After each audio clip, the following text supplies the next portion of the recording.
Attempt. You may use the word attempt in conversation to describe trying to do something, like attempting a recipe.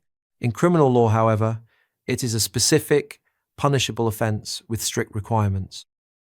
An attempt is an incomplete crime where an individual has the intent to commit an illegal act and takes a substantial step toward its completion. It is also categorized under the broader legal umbrella of preliminary crimes or anticipatory offences. Justice systems penalize attempts to prevent harm before a crime is finished. Merely thinking about a crime or having a vague plan is not enough for a conviction.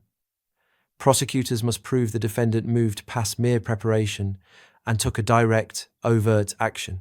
This action must strongly corroborate their criminal purpose. If the perpetrator is interrupted by police or simply fails, they are still legally liable for the attempt. For example, imagine a person plans to rob a store. They acquire a weapon, write a demand note, and drive to the location. Wearing a mask, they walk toward the front doors, fully intending to execute the robbery. Before they can pull the handle, a passing patrol car spots them and makes an arrest. Even though no money was stolen, the suspect committed a substantial step. They would be legally charged and convicted of attempted armed robbery.